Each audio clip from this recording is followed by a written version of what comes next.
Hello and welcome to this video for Math for Business and Finance and Math Applications students. This here is the Chapter 2 additional set of word problems, and they're the odd number problems. Even though these have not been assigned, students want additional videos or additional help on word problems, so I thought I'd go through the odd number questions in the set of word problems. Once again, if you have any questions, feel free to telephone an instructor or click on the Contact Us link from your homepage when you log into your Penn Foster account and send us an email, and we'll try to help you out and help you to understand as much as possible. Okay, so from here, and just one more thing. Again, these videos, you can pause, rewind, replay as many times as you need in order to be able to understand what's going on in the video. But if you still don't understand how an answer is arrived at, definitely feel free to contact an instructor.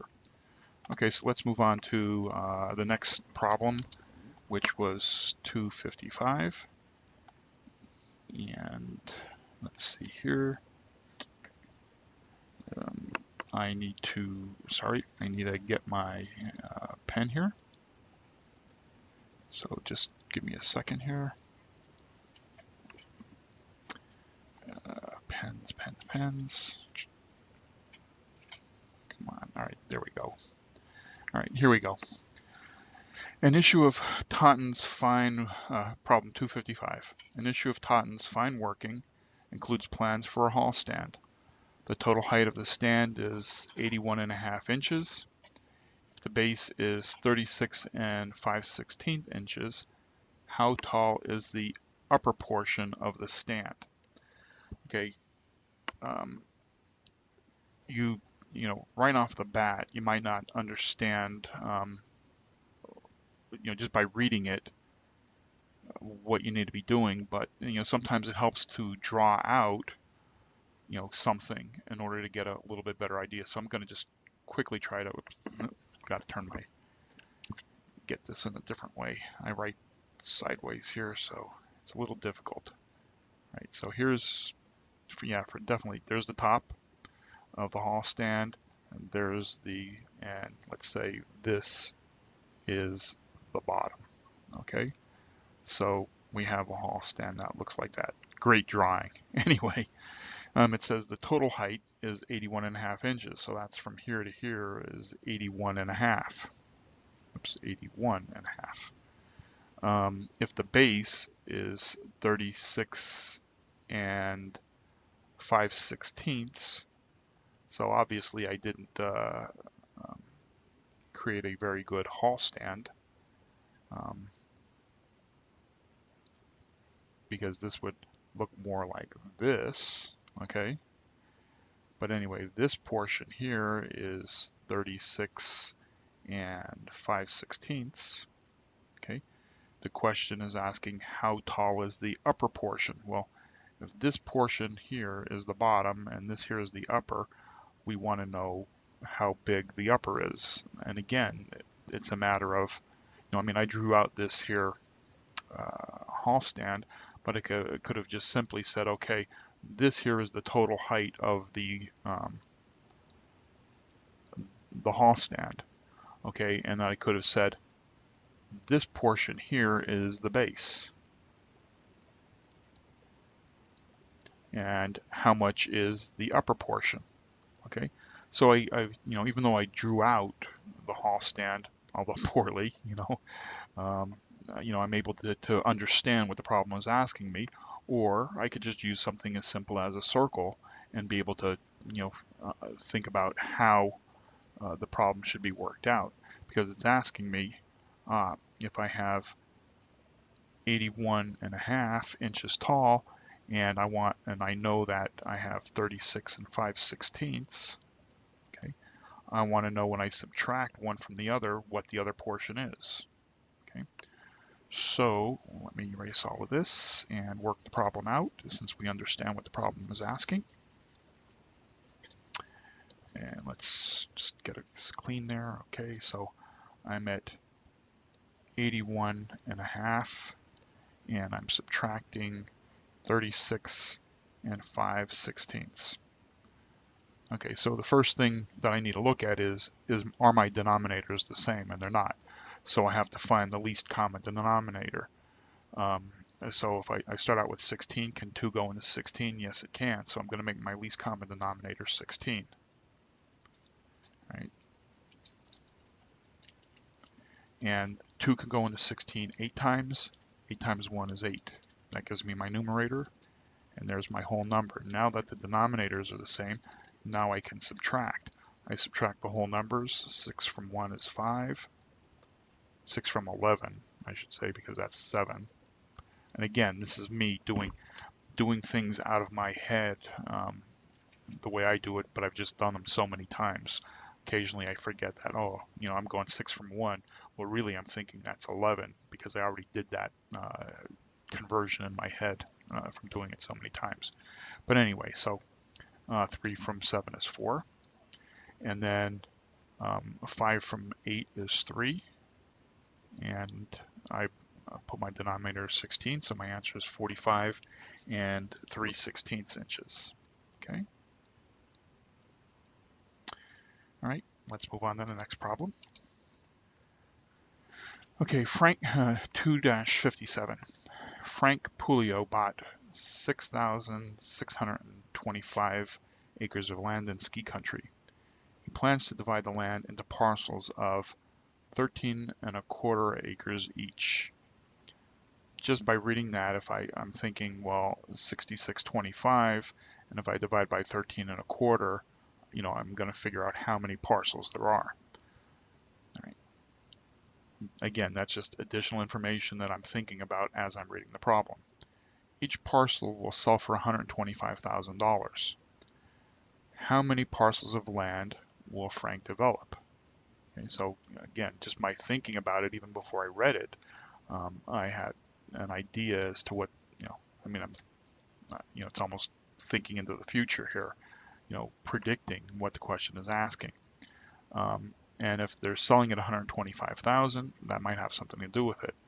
If Frank sells all of the parcels, what will be his total sales?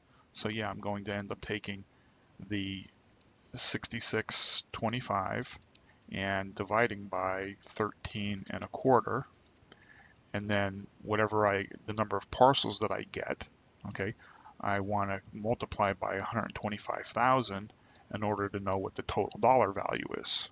Okay, so first I have to figure out how many parcels. I have 6,625 acres, and I'm dividing them up into 13¼ acres each, so that'll give me the number of parcels. And then if they sell for 125, I can multiply 125,000. I can multiply that number in order to get the total dollar value.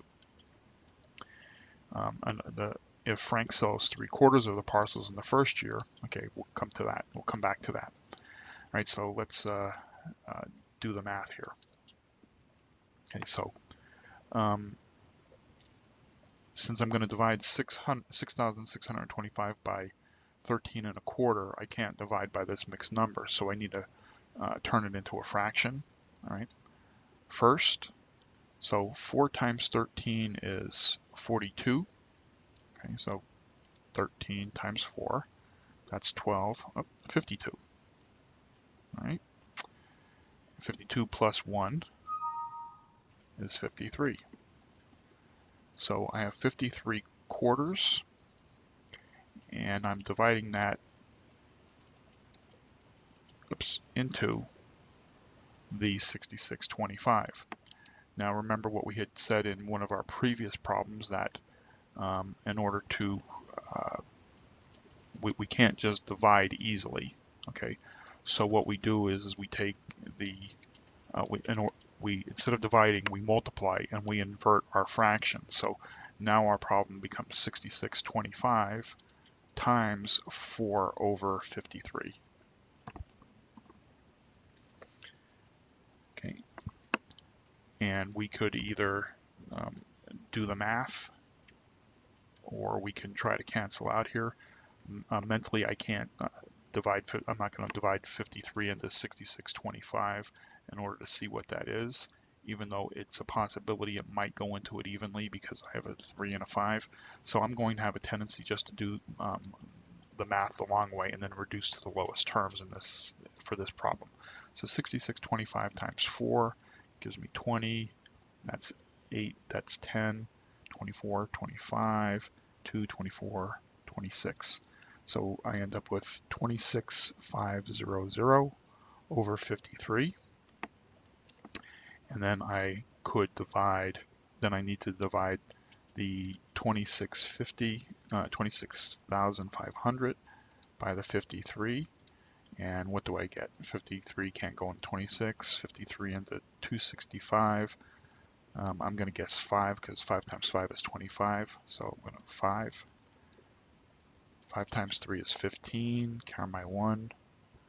5 times 5 is 25. 26. Perfect. So I end up with a remainder of 0, 0, 0. So the 53 and the 26,500 is 500 parcels of land. Now the question, so that answers the first part of the question: how many parcels of land will Frank develop?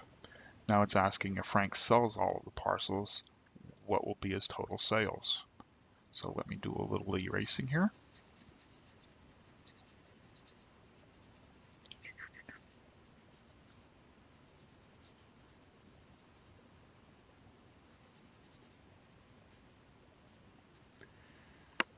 So we know that we have 500 parcels, and all we need to do is multiply by 125,000 in order to find out what our dollar amount is, right? Okay, so when I do the math, 125,000 times 500, 0, 0, 0, 0, 0, 25, 10, 12, 6. So my answer is 62,500,000. That's how much the total will be for the sales. Now the question says, if Frank sells 3/5 of the parcels for the year, what will be the total sales for the year? Okay, well again, we know that we have 500 parcels, and we're going to sell 3/5 of them. So I want to know how much that is. Let me go to a blank slide here. I want to know how many parcels that is. So if I have 500 and I want to know how much 3/5 are, right, I'm going to multiply, and then I could cancel out here because that makes 5 into 500 is 100. So that means 300 parcels will be sold. And now we take the 300 and we multiply that by 125,000 in order to find out, the dollar sales for that. So 125,000 times 300, 0, 0, 0, 0, 0, 15, 6, 7, 37,500,000 is the answer to the second half of that problem. Okay. All right. So with that said, I'm going to stop here and pick up with problem 2-59 in the next video.